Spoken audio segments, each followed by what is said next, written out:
Assalamualaikum and good day, dear lecturer and students. Today I'll be explaining about realism. What is realism? Realism can be defined as a set of related theories in international relations that highlights the central role of the state, national interests, and power in shaping world politics. In simple terms, realism views the global system as competitive, conflict-prone, and driven by the pursuit of power. There are 5 key assumptions on the realism theory. The first one, international politics are anarchic, which is there is no overarching authority above states. Secondly, states are the main actors in international politics. Thirdly, states act as rational and unitary players, which is always prioritizing their own national interests above everything else. Fourthly, the state's primary goal is its security and survival, especially in an uncertain world. And lastly, its power and capabilities, such as strength or economic influence. It serves as the main indicators of how states relate to one another. These assumptions explain why conflict, competition, and alliances occur between nations. Realism rose to prominence after World War II and has remained one of the dominant academic approaches in the study of international relations. It shaped how scholars, diplomats, and policymakers interpreted global events during the Cold War and beyond. Who uses realism? It is the realists. They aim to explain state behavior as accurately as possible. They also propose practical policy recommendations for governments. Their ideas are often used by leaders, strategists, and foreign policy experts to evaluate threats and opportunities. One of the most common strategic tools associated with realism is the balance of power. This means states try to prevent any one country from becoming too dominant. They do this through alliances, military build-up, or diplomatic strategies, anything that helps maintain stability. Why realism matters? Ultimately, realism seeks to reduce instability in international affairs. By understanding power dynamics and anticipating threats, states can be better protect themselves and contribute to a more balanced global system. What do you think? Assalamualaikum and good morning everyone. My name is Nurhanis binti Nahar and today I'll be talking about the main point in realism in international relations, which is one of the most influential theories in global politics. Realism helps us to understand why countries behave the way they do, especially when it comes to power, security, and competition. First, realists believe that states or countries are the most important and powerful actors in the international system. Even though we have organizations like the United Nations or Asian and non-government groups and big international companies, realists argue that none of them have more authority than state. States control their own armies, enforce their own laws, manage their borders, and make major decisions about foreign policy. Because of this, they always act to protect their national interests. This means they focus on things like defending their territory, strengthening the economy, keeping political independence, and increasing their power internationally. In short, states think and act in ways that benefit themselves first because their main goal is to survive and remain powerful. For example, Malaysia participates in Asian and the United Nations, but when it comes to issues like national security or border control, Malaysia makes decisions based on what is best for the country. This idea has been supported by famous realist scholars like Hans Morgenthau. The second main idea in realism is the concept of anarchy in international system. In international relations, anarchy does not mean complete chaos. Instead, it means that there is no world government or single authority above state that can enforce, rule, or guarantee their safety. Countries operate in a system where they must rely on themselves because no other actor can fully protect them. Even international institutions like United Nations cannot force states to obey all the time. Because of this situation, states must always be cautious and prepared for potential threats. They build military strength, form alliances, and focus on strategy that secure their survival. Even countries that are good with each other still maintain armies and intelligence systems. because they can never be fully sure about future intention. This idea was strongly explained by Kenneth Walls, who emphasized that living in an anarchist system forces state to prioritize security and power. Realism argued that the international system is driven by power and survival. States are the main decision makers, and they operate in an environment without a global authority to protect them. Because of this, they focus on national interest, self-reliance, and security. While cooperation between countries does exist, realists believe it only happens when it benefits a state's interest. This theory explains why countries compete with each other, why they build strong militaries, and why international politics often involve rivalry and caution rather than trust. That's all from my part. I'll pass to the next presenter. Alright, thank you, Hanis. So now I will proceed with another two main ideas of realism. Realism says that the international system is anarchy, which does not mean chaos. It simply means that no world government above all countries. There is no global policy, no global code that every country must obey, and no higher authority that can guarantee a country's safety. Because of this, realists argues that each country must have or must take care of its own survival. This is what we call as self-help principle. One of the main scholars who explain this is Kenneth Walls, a well-known realist theorist. According to Walls, self-help is the principles of actions in an anarchic system where states want to survive. In simple terms, countries cannot depend fully on others. They must prepare to defend themselves and rely on their own power. This is why states build their own military, strengthen borders, form alliance, and make strategic decisions because they believe nobody else can protect them better than themselves. According to Dabble 2025, also explains that in Walls realism, self-help is directly tied to survival, meaning countries make decisions based on what keeps them safe first before anything else. Realism sees this behavior not as aggressive but as rational. If no one is there to protect you, you must protect yourself. For example, if a country faces any threats or uncertainty, it may buy weapons, increase military training, or join any alliance. This action reflects self-help because the country is focusing on its own security instead of trusting others. Now, let's move on to the security dilemma, which is closely related to the self-help principles.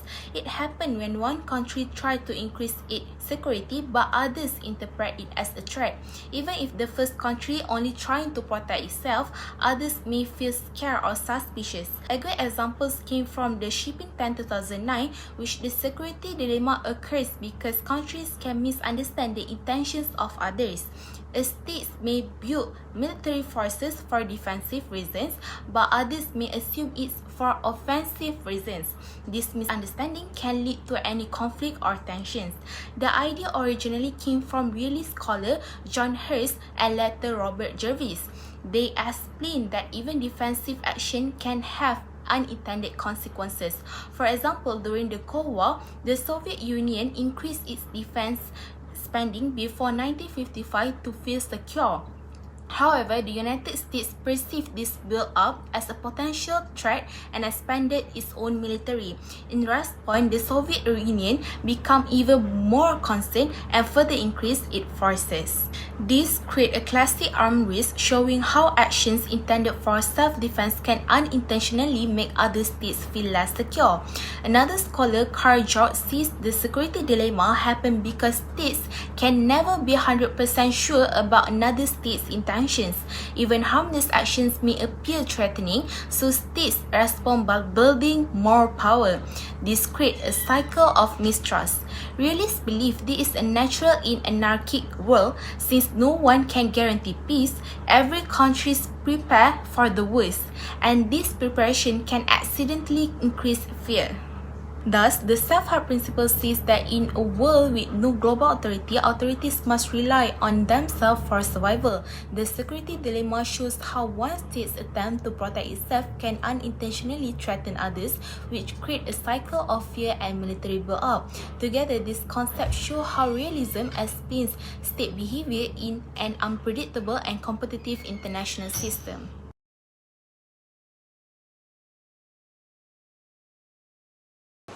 Next, I will be presenting the analysis of realism theory in international relations, focusing on four major aspects: power and national interests, anarchy in the international system, balance of power, and human nature. First, realism places power at the center of international relations. According to realists, countries behave like rational actors that always calculate what benefits them the most. Their decisions, whether political, economic, or military, are guided by national interests, especially the interest of survival. National interest is not just about gaining more territory or military strength. It also includes protecting economic resources, maintaining political stability, and securing influence in regional or global affairs. Realists argue that countries must prioritize their own interests because no other state will protect them. This explains why nations continue to invest heavily in their military forces, strengthen their borders, and form strategic alliances. For realists, power is not a desire, it is a necessity. Power keeps a nation secure, respected, and prepared for any threat. The second key aspect is anarchy, which means the international system has no central authority. There is no global government that can force countries to follow rules or punish them if they don't. Because of this, every state must depend on itself to ensure survival. This creates a natural environment of competition, fear, and mistrust. Even when countries want to cooperate, they cannot fully trust each other because there is always a risk that another state might break its promise. Anarchy leads to what realists call the security dilemma, where it can be seen when one country increases the military capability for defense. Other countries may see it as a threat. They respond by building up their own militaries. This results in an arms race even when no side intends to attack. So, under anarchy, conflict is not always caused by aggression. Sometimes, it is caused simply by uncertainty. Realism therefore sees the world as a place where states are constantly alert and cautious. The third element, balance of power, explains how states try to maintain stability in the international system.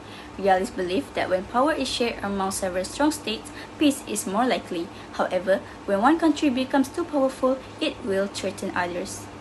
To prevent domination, other states will start balancing in two ways, which is first is internal balancing, where states building up their own military, economy, or technology, and external balancing, where states forming alliance with other states. A clear historical example is how European countries formed coalitions to counter Napoleon's rise, or how the Cold War saw the US and USSR balancing each other's influence. The main idea is that balance maintains order, while imbalance creates instability.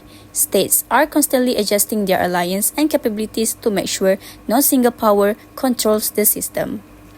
The fourth element focuses on human nature, which realists see as self-interest and driven by the desire for survival and power.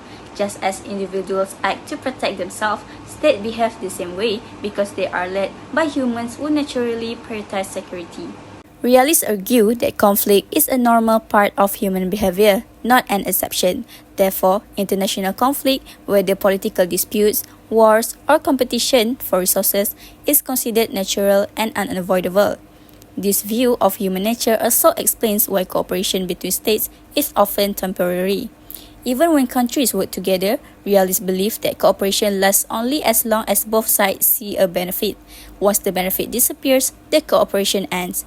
So, from a realist perspective, international relations are shaped by fear, ambition, and self-preservation, or rooted in human behavior itself. My name is Nora Dwasari binti Rohaizat, and I am going to talk about the impacts of realism towards international relations.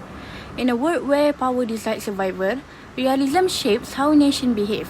It reveals why countries compete, arm themselves, and sometimes go to war. Realism gives us a lens to understand the tough decisions behind global politics. The first impact is realism emphasizes state-centrism and the primacy of the state as core principles shaping global politics. According to International Relations and World History 2023, the international system is anarchic, meaning there is no supreme authority above states. As a result, states are considered the main and most important actors in international relations, and their primary concern is survival within this competitive and often hostile environment. This leads to state-centrism, where other entities such as international organizations, non-governmental organizations, or multinational corporations are viewed as secondary or dependent on state power and interest. while the primacy of the state implies that states have ultimate authority within their borders and act rationally to seek their national interests, which are frequently expressed in terms of power and security. For example, during the Cold War, both the United States and the Soviet Union act according to realist principle, prioritizing their security and power through military alliances like NATO and the Warsaw Pact and nuclear deterrence. Realists such as Hans Morgenthau 1948 and Kenneth Waltz 1979 argue that this focus on the state primacy ensures stability in an otherwise anarchic system, as each state aids to maintain its power and security, shaping the dynamic of international politics. Secondly, the pursuit of power and security as the central goals of states. Realist thinkers claim that because the international system is anarchic or lacks a central authority, states must rely on their own skill to assure their survival. This condition forces states to seek power such as military, economic and political as their primary means of ensuring security. According to Hans Morgenthau 1948, power is both the immediate aim and the ultimate measure of success in international politics, while Kenneth Waltz 1979 explained that states pursue power to achieve security rather than domination, a concept central to neorealism. This can lead to the security dilemma in which one state defensive measures are regarded as threat by others, frequently result in armed races and increased tension as seen during the Cold War nuclear competition between the United States and the Soviet Union. Similarly, in contemporary times, the ongoing military modernization by China and the United States, respond through alliances like AUKUS and NATO, illustrate how states continuously seek power to maintain or enhance their security. John Mearsheimer 2001 further argues that great powers are inherently driven to maximize their relative power to prevent domination by others, reflecting the enduring realist belief that the quest for power is inseparable from the quest for security in global politics. Thirdly, skepticism toward morality and international cooperation. Realists argue that in an anarchic international system, where no central authority enforces rules or moral standards, states cannot afford to base their foreign policy or ethical ideas or moral consideration. Instead, they must act primarily according to national interests and power calculation to ensure survival. According to Hans Morgenthau, moral concepts cannot be applied universally to state activities in the same manner that they are applied to individuals because state function in a realm of power and necessity rather than morality. Similarly, Kenneth Waltz believed that cooperation among states is difficult to maintain because each state is concerned that others may benefit more from the arrangement, possibly jeopardizing its own security, a phenomenon known as relative benefits. This realist skepticism helps explain why international cooperation often breaks down when vital national interests are at stake. For example, during the Iraq War in 2003, the United States acted largely unilaterally despite widespread international opposition and moral criticism, prioritizing its perceived security interests over collective ethical norms. Similarly, realist logic can be found in government reluctance to fully cooperate on global issues like climate change or nuclear disarmament, where concern about relative power and sovereignty dominate moral or humanitarian consideration. Thus, realism skepticism of morality and cooperation underscore a pragmatic and power-centered view of international relations, where ethical ideals are often subordinated to national interests and survival. Lastly, is inability to predict major developments in world politics with precision. In further depth, realism focuses on long-term structures such as the allocation of power among states, and assume that nations respond to this structure in predictable ways like balancing, joining forces, seeking security, and so forth. However, because realism ignores or minimizes the roles of domestic politics, ideational influence, non-state players, human agency, and changing internal dynamics, it frequently fails to predict when and how events will drastically change the international system. For example, many realist analysts did not anticipate the sudden collapse of the Soviet Union in 1991 or the end of the Cold War. In other words, realism may help us understand patterns like why great powers seek alliance or compete. Thus, it gives less reliable guidance on when a specific shift will occur, how exactly state will respond, or which actor, state or non-state, will trigger the change. Because the theory treats state as rational unitary actors with fixed motive of survival and power, it leaves little room for unexpected shifts due to ideology, domestic protests, technological disruption, economic integration, or non-state mobilization. Thus, policymakers and analysts that rely solely on realist assumption may be caught off guard by change, as realism undervalue unpredictable newness and internal diversity in state behavior.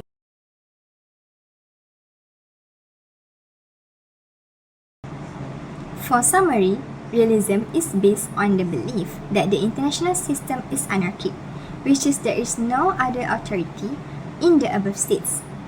The states must rely on its own power and capabilities to survive. And the realists view states as rational actors that prioritize national interests, especially security and survival, over moral or ideological goals. We can conclude that realism provides a pragmatic and sometimes pessimistic view of the world politics. It reminds us of that power, security, and national interests continue to shape international relations, even in an age of globalization and cooperation. While critics argue that realism overlooks international institutions, economic interdependence, and moral values, it remains highly relevant for understanding conflicts, military strategies, and balance of power politics in today's world. That's all from us. Thank you so much.